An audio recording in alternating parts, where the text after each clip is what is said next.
Buenas tardes, ¿cómo les va? Aquí estamos en una nueva entrevista del grupo GIEM Filosofía de la Universidad Nacional de Mar del Plata y hoy estoy muy feliz de estar con alguien que fue estudiante, ahora colega, que estuvo acompañándonos muchos años en la Cátedra de Filosofía Medieval, que es el licenciado y doctorando Ernesto Román. Bienvenido, Ernesto, una gran alegría que estés aquí compartiendo este momento. Muchas gracias, Susana. Yo, por mi parte, una gran alegría también estar acá y formar parte de este ciclo de entrevistas. Y te agradezco muchísimo la invitación. Gracias, Ernesto. Así que bueno, ahí te escuchamos en lo que quieras compartirnos sobre tu experiencia académica. Bien, bueno, arranco un poco por el principio. Bueno, yo estudié acá, como decía Susana, en la Universidad Nacional de Mar del Plata, la carrera de filosofía. La filosofía siempre fue algo que me convocó ya desde la adolescencia. Yo tenía varios intereses también científicos, bueno, y fui decantando hacia acá. Y bueno, en el periodo de formación, de grado, la verdad que para mí fue muy rico. Me conecté con diversos campos de conocimiento, por ejemplo, una larga y muy grata participación en la cátedra de filosofía medieval con Susana. Allí, bueno, fui descubriendo distintos mundos, distintas constelaciones de pensadores, pensadoras. Recuerdo que en el trabajo medieval me había interesado mucho la filosofía en lengua árabe, particularmente Averroes y Avicena, y el problema, ¿no?, de el intelecto, ¿no? Que es un problema tan denso, tan cargado de volumen filosófico, ¿no?, que recuperan de los griegos. Y también me había interesado mucho por, podemos decirle, la filosofía, digamos, que hay detrás de la mística, ¿no? Sobre todo de la mística que aparece ligada a las beguinas y en general, sí, de las místicas del siglo XIV, ¿no? Todas estas voces femeninas que aparecen en ese periodo y que tienen cosas tan interesantes, ¿no? y profundas para decir, pero finalmente mi foco de investigación filosófica, luego de un periodo de exploración bastante largo, cayó en la obra de Walter Benjamin, sobre quien estoy haciendo mi doctorado a día de hoy, ¿no?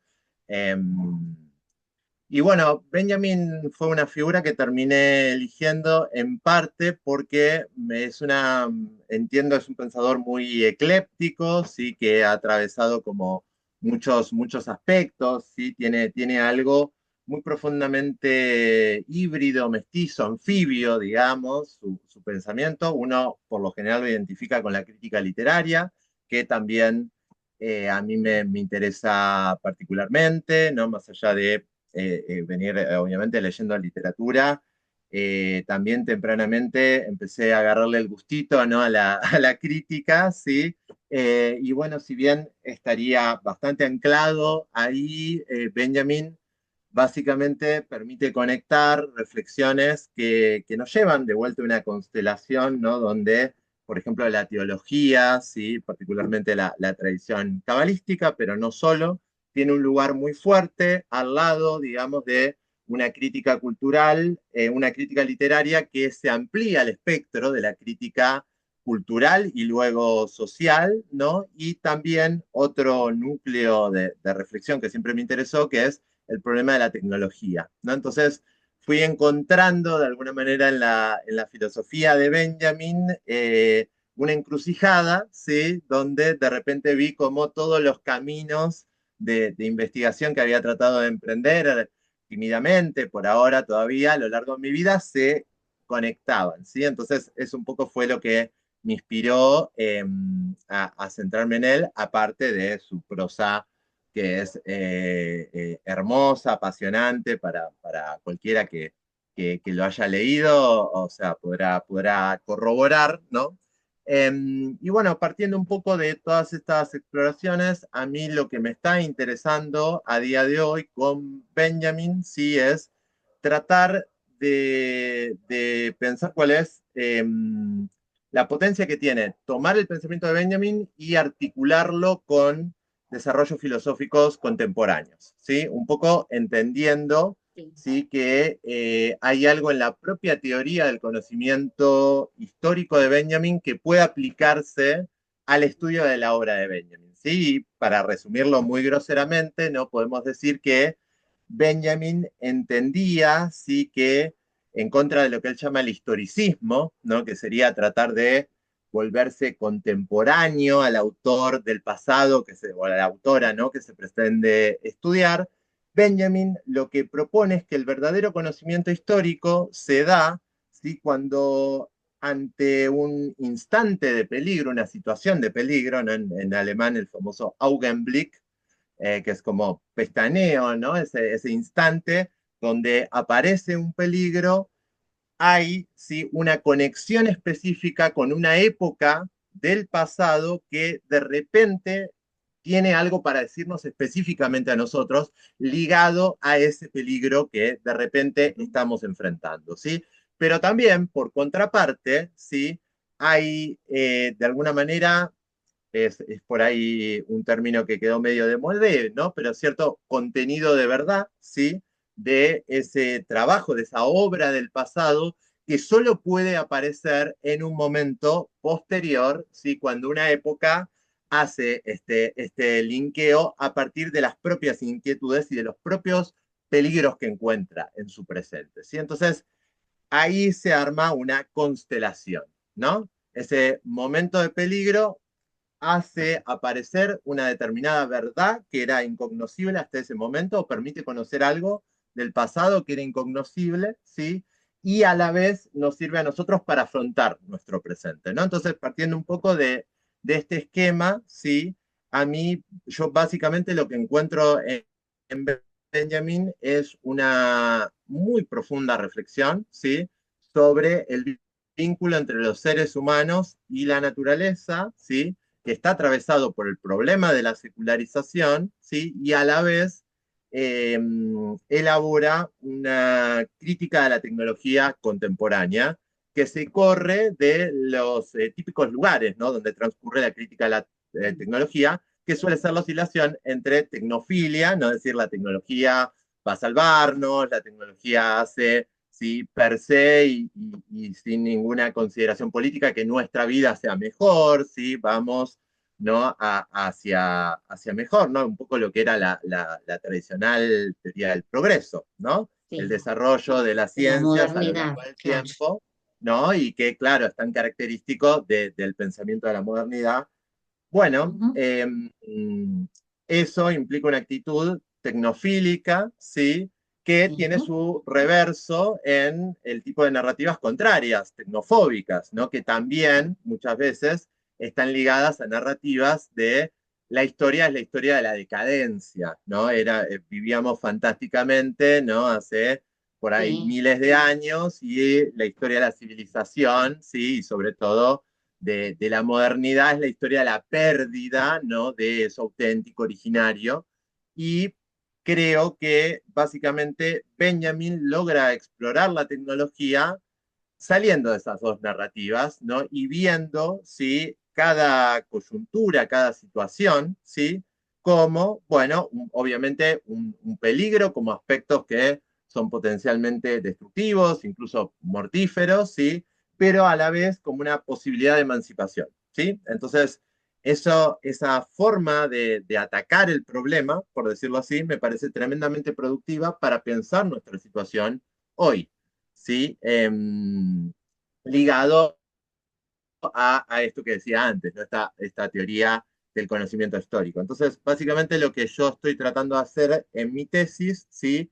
Es centrarme en el concepto de naturaleza, que es un concepto tremendamente complicado, ¿no? Obviamente, está presente desde los albores de la filosofía y es profundamente polisémico, ¿sí? Pero lo que detecto es que en la obra de Benjamin y un poco en el debate alemán en general de ese tiempo, pensemos que es el marco, ¿no?, de una muy vibrante cultura judeo-alemana que está redescubriendo elementos específicos de su judaísmo y que se está vinculando de maneras, digamos, diversas con las distintas perspectivas del pensamiento emancipatorio de la época, ¿sí? El marxismo, por ejemplo, pero no solo. Bueno, básicamente lo que sucede es que el concepto de naturaleza aparece una y otra vez, ¿sí?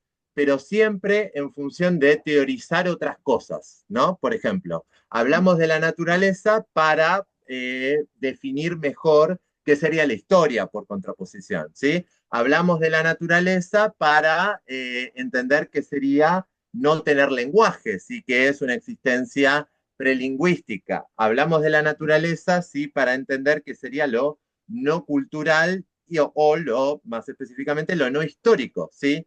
Pero en este tipo de discusiones es raro encontrar que se focalice, ¿sí?, sobre el concepto de naturaleza por sí mismo, ¿sí? Y eso es lo que estoy tratando de hacer como parte de esta apuesta de lectura, ¿no?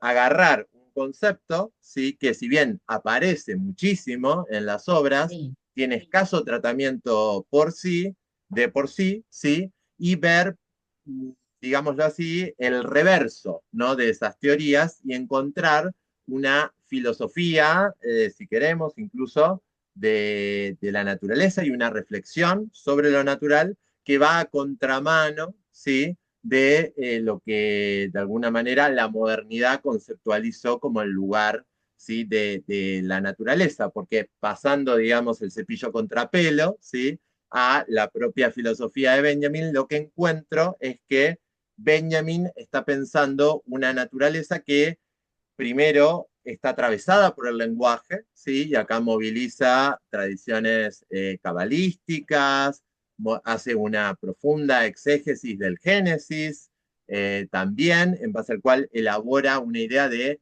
el lenguaje en general, ¿no?, que implicaría Ujú. también un lenguaje presente en seres no humanos de todo tipo, ¿sí?, pero en tensión con la palabra específicamente humana, que es la que tiene la capacidad de dar nombres, ¿no? La lengua adánica, Exacto. justamente. Bueno, Ujú. entonces encontramos una naturaleza que tiene lenguaje, pero que también ha sido privada de lenguaje. Encontramos después en otros tipos de textos de Benjamin, ¿sí?, ya ligado al problema de la historia, una historia, ¿sí? Benjamin habla mucho de la historia natural, ¿sí?, como una forma de enfrentarse a otras lecturas de la historia que se estaban dando en ese momento, por ejemplo, la tradición fenomenológica, más específicamente la de Heidegger, ¿sí?, que resalta esta idea de la historicidad, ¿no? Y Benjamin, frente a eso, propone la idea de la historia natural, que un poco permite pensar, bueno, como la historia, ¿sí?, de alguna manera,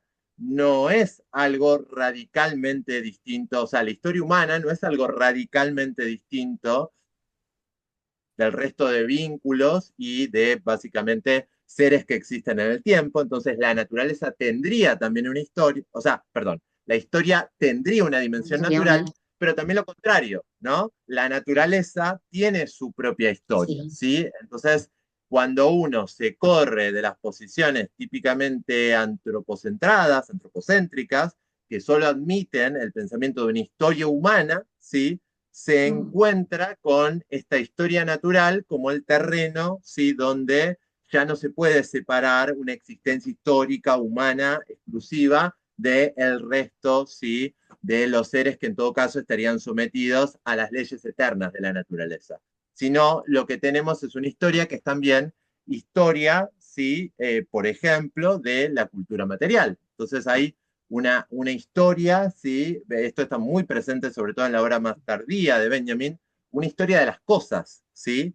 Y de cómo esa historia de las cosas es también una historia política, ¿sí?, cargada de de deseos, de fantasías, de apuestas y de posibilidades, ¿no? Como en distintos momentos históricos, todo ese cóctel de cosas, de fantasías, deseos, representaciones, y termina orientándose hacia un lado y no hacia el otro. Entonces, cerrando, ¿no? Tenemos esto, una naturaleza que es histórica y una historia que es natural. Y finalmente, y esto es uno de los puntos quizás más potentes, cuando Benjamin reflexiona sobre la cuestión de la tecnología, ¿sí? Y acá son muy famosas, es muy famoso el texto, la obra de arte en la época de su reproductividad técnica, ¿sí? Pero justamente en ese texto y en otros, un aspecto no tan conocido, Benjamin repiensa profundamente el vínculo que hay entre los seres humanos y el resto de la naturaleza mediante la tecnología, y básicamente lo que hace es un poco denunciar la concepción que él va a llamar, ¿no? Un poco con la jerga de la época, imperialista de la claro. técnica, ¿sí? Mm, Para la cual la tecnología es una forma mediante la cual los humanos pueden dominar a la naturaleza para liberarse a sí mismos, ¿no? Esta idea de que la emancipación humana va a implicar que mediante la técnica podamos dominar a la naturaleza, ¿no? Esto estaba en el centro de la teoría del progreso y sigue siendo sí, parte de las fantasías de muchos, ¿no? Pienso acá, ¿no? Los grandes empresarios, los grandes CEOs, ¿no? De las compañías tecnológicas, todo este fanatismo con la tecnología, claro, porque permite dominar a la naturaleza, ¿no? Para transformarnos en dioses, en superhombres, sí, en humanos, en lo que fuera. Bueno, contra eso, sí, Benjamin, es buenísimo lo que dice. Dice, sí, porque bueno, eso es un poco Francis Bacon, ¿no? Que también, bueno, claro, claro, claro, sí, sí, sí, es un sí, eje de continuidad que quizás vaya exacto, desde las fantasías de Bacon, ¿no? Y la nueva sí, la Atlantis, nueva y Atlántida. ¿no? Mm, Casi de que hay que torturar a la naturaleza como una sí, bruja para que nos entregue sus secretos, ¿sí? Y sí, así poder dominarla mejor. Bueno, se puede armar un hilo que va desde ahí y llega hasta Elon Musk, ¿no? sí, Y básicamente estas fantasías de decir, bueno, si la Tierra está destruida, nos escapamos a Marte y sí, refundamos una civilización humana todopoderosa, incluso en otros planetas. Bueno, pero básicamente lo que dice Benjamin es pensar que la tecnología es la dominación de la naturaleza sería tan precario, digámosle así, o equivocado como pensar que la educación es la dominación de los niños o la dominación de claro, nuevas sí, generaciones. Y lo que dice, no, lo que hay que pensar es al que la estilo tecnología Benson, claro. el espacio de interacción y acuerdo entre los seres humanos y la naturaleza. Y acá propone un concepto que me parece muy Muy revelador. medieval eso, de una postura Bueno, bastante medieval, o sea, de algunos, ¿no? De algunas medievalistas, ¿no? De defensa claro, de claro, esa es que naturaleza y de esa interacción, sí.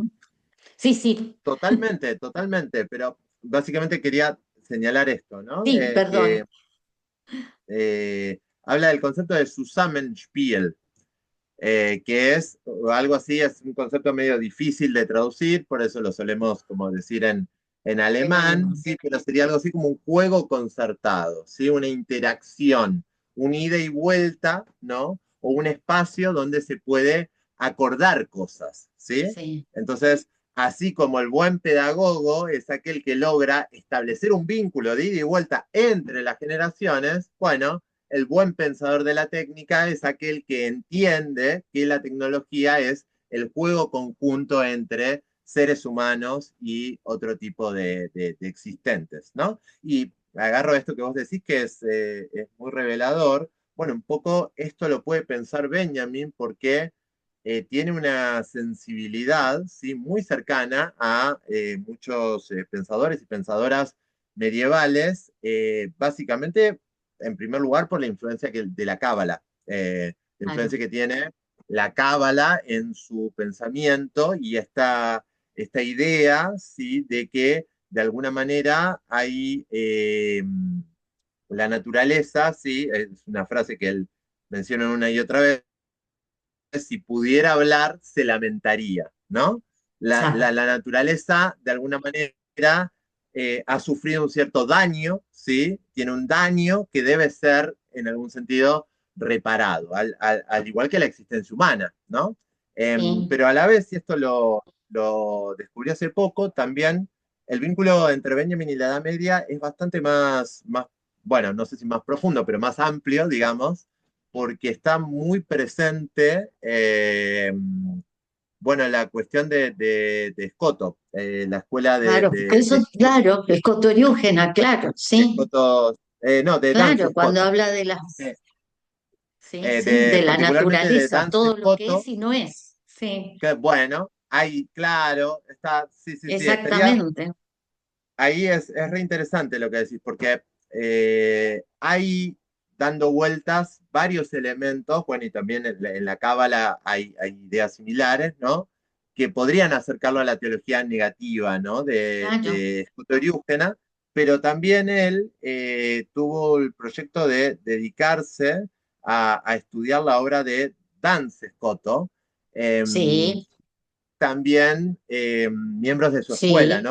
sí, Particularmente Tomás sí, de Erfurt y la gramática sí, especulativa, ¿no? Entonces, sí. bueno, que de hecho Heidegger tiene su tesis de Tu tesis de habilitación, Tomás de, sí, de Erfurt. claro, que en el momento, en aquel entonces, había una confusión, ¿no? Se le No atribuía la se sabía sabía, a claro, Scoto, claro, hasta sí, que porque luego se no, descubrió, todavía no se pensaba que que le pertenecía a Duns Scoto. Y claro, como 6 años después que él entrega y defiende la tesis doctoral, ahí se sabe que era de Tomás de Erfurt. claro. Sí, Claro, bueno, hay un interés muy fuerte por esta cuestión que sí, decía al principio, ¿no? De exacto. pensar que también el problema del que parte Benjamin cuando reflexiona sobre el lenguaje es, bueno, ¿cómo podemos pensar formas de reflexionar filosóficamente sobre el lenguaje que no partan de la estructura de que el lenguaje es un instrumento o medio que utiliza un emisor para comunicarse con un receptor, ¿no? Que es básicamente pensar al lenguaje, ¿no? A partir de la determinación de significados arbitrarios para Ujú. referirse, ¿no? A las cosas. Entonces, en esa búsqueda de otros modelos Sí, para pensar el lenguaje que se escapan, ¿no? Básicamente también por esos años se va formando los grandes paradigmas que todavía hoy configuran la filosofía y la filosofía del lenguaje y la lingüística, sí, como puede ser, ¿no? La semántica filosófica, o la lingüística estructural, que un poco tienen como consenso el hecho de que el lenguaje es un medio que utilizan los hablantes para comunicarse, exacto. ¿no? Sentidos y para referir a las cosas. Bueno, Benjamin va totalmente en contra de eso Sí, y por eso tiene que recurrir él dice, bueno, este intento de dedicarse, que después finalmente no se sustancia, ¿no? Él había pensado hacer su tesis doctoral, ¿sí? Sobre la gramática especulativa, luego la termina haciendo sobre el romanticismo, sobre Schlegel y Novalis, ¿sí? sí, Pero es parte de las búsquedas que tiene Benjamin de buscar modelos alternativos para pensar el lenguaje que lo llevan a la filosofía medieval y lo llevan al Génesis, sí. ¿no? Sí, Finalmente, a la Biblia, claro, ¿no? pues yo estaba pensando en eso, ¿no? En el Génesis, el que pone los nombres es el ser humano, y después, bueno, obvio, el de Magistro y Occam, Duns Scoto y Occam, ¿no? Sí, fundamentales. Sí, sí, Abelardo, claro. No, Ujú. claro, ahí sí, sí, sí, en lo que filosofía del lenguaje se refiere, ¿no? En la época medieval latina es tremendamente rica, hay Sí, una cantidad de sumamente. producción Sí, sí, impresionante. sí, Así sí. que bueno, un poco esos son los panoramas, ¿sí?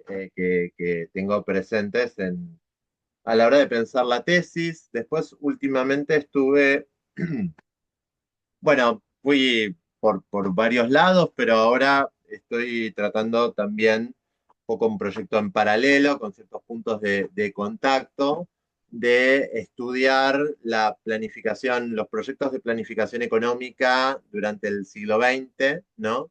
Distintas, digamos, alternativas, ¿sí? A la organización capitalista de la economía que básicamente parten de la idea de, bueno, no dejar que el mercado regule nuestras interacciones económicas y materiales, sino darle una consistencia y una conciencia a ese proceso que parta de decisiones colectivas, ¿no? Entonces hay Sí, una larga serie de pensadores que encima de muchos lugares del mundo distintos, obviamente hay algunos rusos, bueno, pero también hay escuelas germanoparlantes y mucha tradición local en América Latina, sí. ¿sí? Que, bueno, intentan pensar la planificación económica como un proceso de racionalización, ¿sí? Y socialización tanto de alguna manera el producto del esfuerzo colectivo como de las decisiones, ¿no? De hacia dónde orientar la producción. Así que bueno, A mí un me poco resulta sumamente ese. interesante esto que estabas diciendo y también no pude dejar de pensarlo en relación de algún modo con lo que estabas comentando acerca de la arbitrariedad o no arbitrariedad del lenguaje. Bueno, mi postura obviamente que está esto que decíamos, ¿no? Se pone un nombre arbitrario que por el uso y la costumbre termina siendo apareciendo, no siendo, perdón, sino apareciendo como sustancial. Y en esto que estabas diciendo que serían tus últimos, o sea, lo que pensás hacer, me parece que ahí, o sea, la impresión que tengo es que también se juega eso, como que hay un olvido de la arbitrariedad del lenguaje para designar qué es lo que económicamente está transcurriendo, ¿no? Está aconteciendo y amparándose en cuestiones que no tienen otra posibilidad más que las que les han sido otorgadas, ¿no? Me da un poco esa, que Claro. hay un juego dilemático, si se quiere, allí también, no sé, se me ocurre decirlo. No, claro, sí, sí, muchas veces, bueno, yo lo que percibo es que eh, muchas veces se naturaliza, ¿no? Exacto, Problemas económicos, ¿no? Se los piensa como problemas técnicos, los sí, economistas usan mucha jerga técnica que parece muchas exacto, veces esas sutilezas teológicas, ¿no? Parecen exacto, en esos términos que oscurecen y en el sí, fondo, bueno, es como, esto es una frase de Marx, ¿no? Cuando una persona va al supermercado a comprar un kilo de yerba, por ejemplo, bueno, ahí hay muchas sutilezas metafísicas y a veces la filosofía, no digo que le ha dado la espalda, pero ha sido un poco reacia, ¿no? A meterse sí. en ese tipo de problemas, ¿no? Sí, Um, desde la cotidianeidad. O no sé si estás dando clases, pero a mí me pasaba dando clases que cuando yo decía o preguntaba, ¿qué es esto? Y te dicen, eso es tal cosa. Y no, esto es cómo llamamos a tal cosa. Entonces claro, ahí está esto que yo decía, ¿no? Es cuando la cotidianeidad, la costumbre, eh, sustancializa de algún modo estas cuestiones. Sí, claro, sí, sí, claro. Un sí. poco mi interés por estos temas parte, ¿no? De la frase que se ha terminado siendo muy famosa, que es de Jameson, pero la popularizó sobre todo Mark Fisher, ¿no? Que hoy nos es más fácil pensar el fin del mundo que el fin del capitalismo, ¿no? Siendo que el capitalismo es una invención humana, ¿no? Y es algo que Exacto, constantemente estamos avalando, pero lo damos por natural, casi exacto. más natural de que podamos tener Sí, aire para respirar o de alguna manera un suelo para poder cultivar alimentos, etcétera, ¿no? Entonces, romper con sí, esa naturalización sí. me lleva a, bueno, ¿cuáles son los otros proyectos que ha habido para organizar ¿no? El trabajo y la producción, Exacto. ¿no? Sí, y Porque por qué se bien, les ha dado la espalda, por qué se los ha silenciado. Sí, claro, claro. totalmente. Ernesto, querido, nos quedan 7 minutos para que los utilices en lo que quieras, comentar, abordar. Em, bueno, dos cositas. También así siguiendo este recorrido un poco autobiográfico. Sí, yo estoy dando clases en la Facultad de Psicología hace ya un par de Sí, años, en una materia de primer año, bueno, en la que vos también estuviste muchos años, muchos, Susana, que es 31. filosofía del hombre. Bueno, ahora le estamos cambiando el nombre que tiene, ¿no? Esa cuestión tan problemática de hombre, ¿no? Tal Usado cual, como universal. Eh, Hay como largos debates, pero bueno, va a ir orientado algo más a filosofía de la práctica y de la subjetividad, ¿no? claro. Pero bueno, traía esto a colación porque sí, la verdad que el trabajo docente es tremendamente enriquecedor, ¿no? Para todo esto, porque a uno lo obliga también a pensar de otra manera, ¿no? Sí, A pensar tratando de poner el foco en que alguien que viene de afuera, que por ahí es la primera vez que se encuentre con un texto, se lleve algo de exacto. lo que uno está diciendo, ¿no? Porque si no, a veces también nos vamos enroscando en discusiones entre especialistas y perdemos, ¿no? Un poco el cable a tierra y un poco esto que es clave, ¿no? Traer constantemente, no como una prohibición o como una culpa, como un peso muerto, sí, pero reflexionar en qué sentido lo que hacemos como trabajadores y trabajadoras científicos y científicas tiene una utilidad social, ¿no? ¿Cómo esto mejora la vida colectiva? Bueno, ahí tampoco hay que caer en respuestas facilistas, ¿sí? No solo una vacuna Exacto. mejora la vida colectiva, ¿sí? Porque, por ejemplo, de desconocer la historia es una forma de empobrecimiento, Sí, ¿no? De la vida colectiva. En sí, este sentido, creo que todo tipo de producción científica o filosófica tiene una utilidad y un interés social, pero también hay que saber enfocarla de esa manera y hacerse constantemente la pregunta y reflexionar sobre eso, ¿no? Esto un poco últimamente lo vengo sintiendo de forma muy aguda, estudiando un poco el pensamiento de Oscar Varsavsky, ¿sí? Que fue un científico, un químico y matemático muy interesante que argentino, ¿no? Dio clases sí, en sí, UBA, bueno, y en varias instituciones.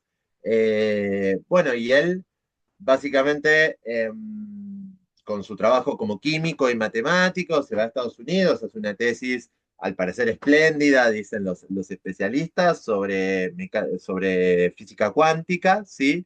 Pero luego dice, bueno, ¿y esto qué sentido tiene? Que yo vaya a Estados Unidos a hablar sobre este problema súper abstracto y vuelve, ¿no? A Argentina y se conecta con varios espacios en Latinoamérica para tratar de poner su profundo conocimiento matemático al servicio de los intereses de los pueblos, ¿no? Oprimidos sí, de la región. Así que eso también me parece que es algo importante, pero también en ese sentido valorizar, ¿no? Lo que es el conocimiento histórico, la utilidad del exacto. conocimiento histórico, ¿no? Como un poco, bueno, el mundo en el que vivimos tiende a destruirlo, ¿no? Hacer que existamos como una especie de presente, ¿no? Continuo, donde todo parece que Sí, existe ayer o que empezó a existir anteayer, ¿sí? antes Y de se ayer, sí, huellas de la memoria histórica que básicamente son las que permiten, ¿sí? Que generaciones pasadas nos transmitan su experiencia para que podamos afrontar los desafíos del presente, ¿no? Y para que podamos ir madurando esa experiencia, sí. complejizándola, enriqueciéndola, ¿no? Pero eso me parece que es clave sobre todo para la filosofía, ¿no? Actualmente. tener esos dos horizontes presentes. Mil gracias, querido Ernesto. Encantadísima de escucharte y de estar al tanto de tus proyectos, que se concreten todos y quedamos a la espera de un nuevo encuentro para ver estos aportes. Gracias, Ernesto. Muchas, muchas gracias.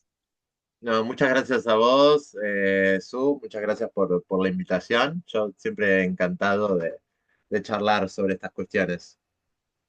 Gracias.